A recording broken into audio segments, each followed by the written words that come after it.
Hey guys, I'm at the shop today here at the family garage. Got to work on my truck today. I have a 2006 F350 with a 6-liter. I just got here, so now I'm cooling it off. A little hot to work under there. But yeah, so today I got to put a fuel injection control module in it. And I'm replacing some of these battery cables, you know, common issues with them. Corroded there. These things were pretty bad when I bought the truck. I cleaned them up as best I could, but I just decided I'm going to replace them. So, we'll get to it. You guys will be here for the ride.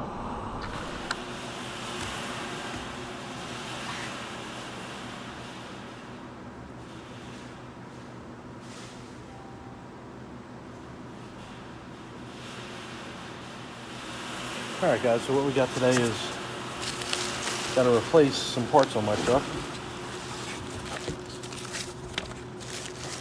One thing I have to do, fuel injection control module. I got a Ford Reman. A lot of different companies make them. I just went with the Ford.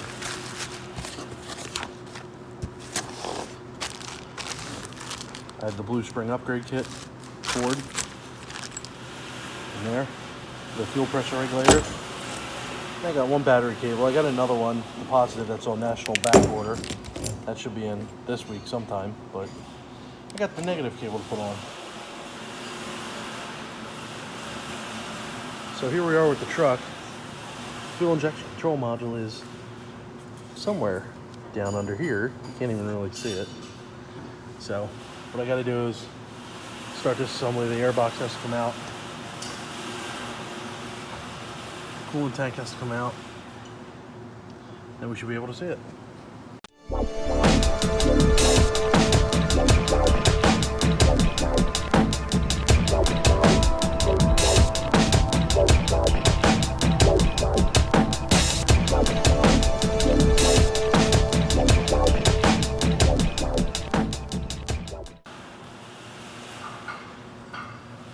And there it is. Take the air cleaner assembly out there. It has one whole assembly. And you take the bolts out of this, take the two top hoses off, loop the one, there's the other one, loop this one, and just take the two bolts out of the top up there, lean it forward, and there you go, you got access.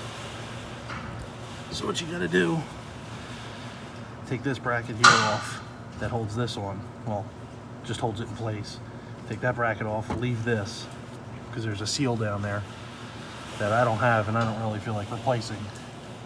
Then it's 4 bolts, 1, 2, 3, 4 in the back there. And then it's 3 plugs underneath. But you gotta be careful not to break them when you take them out. So, this looks original, so we'll see when we get it out.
Alright guys, after a little fighting with it, got the new one in there.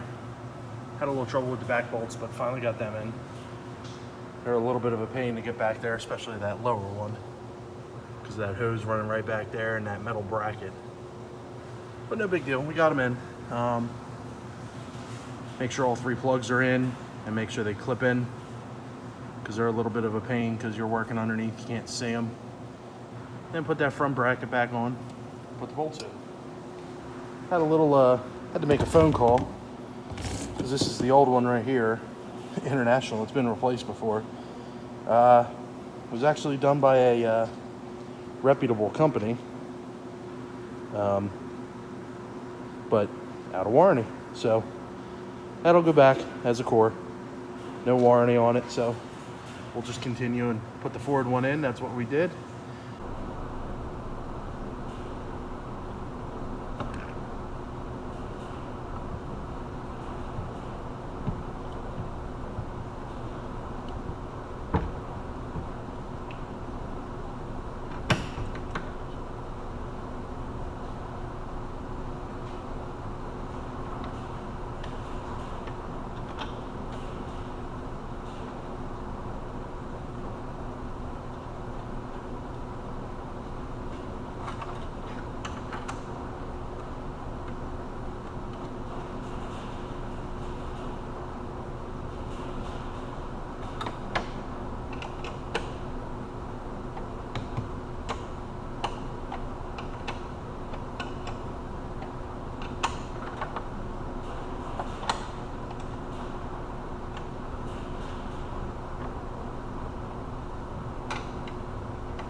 Hey guys, so we're on a test drive now with the truck.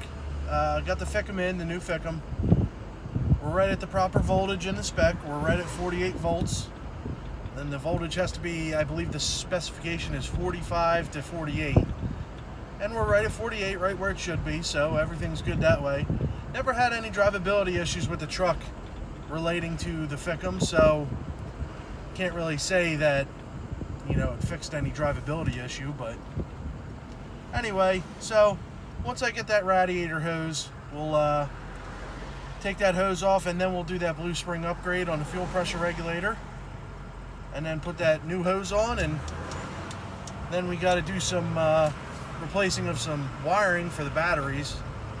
I just don't like how it was corroded before. I cleaned it up as best I could, but it still has some spots where it's pitted and everything. I just want to replace it just to be on the safe side. So there'll be another video out. If you like this kind of stuff, like it, subscribe it, and I'll see you on the next one.